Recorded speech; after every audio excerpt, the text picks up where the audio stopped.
Sylvain de Napierville.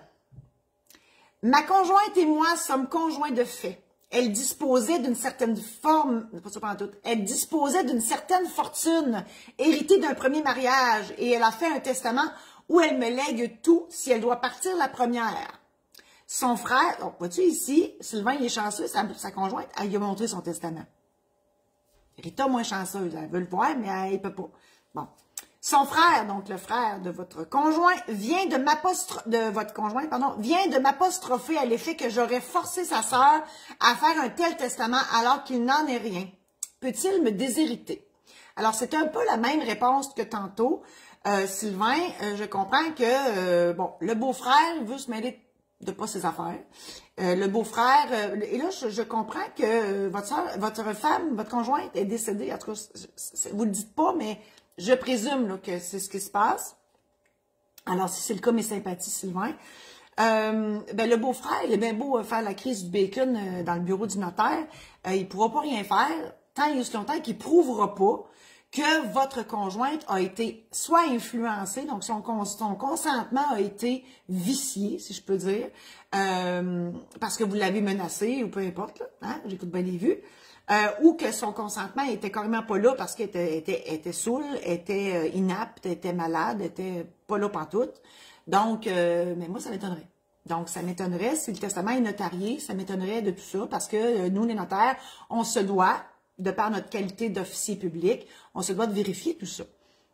C'est déjà arrivé, moi, dans mon bureau, que M. Sou, il voulait venir signer son testament. Je l'ai reviré de bord, j'ai fait, vous reviendrez tout à l'heure, vous reviendrez demain, quand vous serez toutes là. Voilà.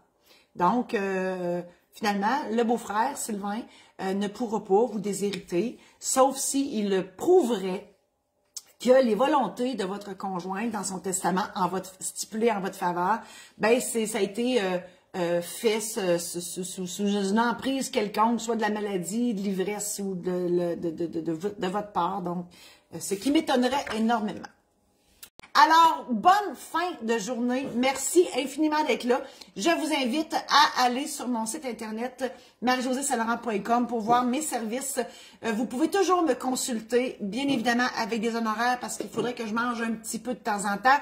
Donc, vous pouvez me consulter par courriel, par téléphone. Si vous voulez que j'aille faire une conférence chez vous, j'aimerais ça. C'est sûr que ça prend un minimum de personnes. J'appelle ça des showférences. C'est le mot à la mode. Showférence c'est pas une conférence, c'est pas un spectacle, c'est une showférence. Marcel, il va venir, il va me suivre, c'est sûr, hein, Marcel?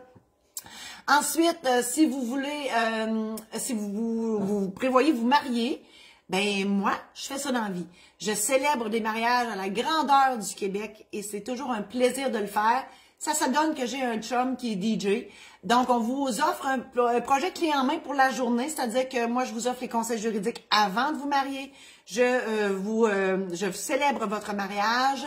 Je fais l'animation dans la salle, donc j'anime votre monde. Mon conjoint est sur la scène, Jean-François, il fait la musique et il anime aussi avec moi. Donc, c'est un projet clé en main. Ça me ferait vraiment plaisir d'aller célébrer votre mariage chez vous. Si c'est le cas, réservez votre date avec moi. C'est parce que si vous voulez faire ça un samedi, il n'y en a que 52 par année. Et si c'est un autre jour, je suis toujours disponible. En tout cas, je m'arrange le plus possible pour l'être. Je vous remercie infiniment et je vous dis à la semaine prochaine.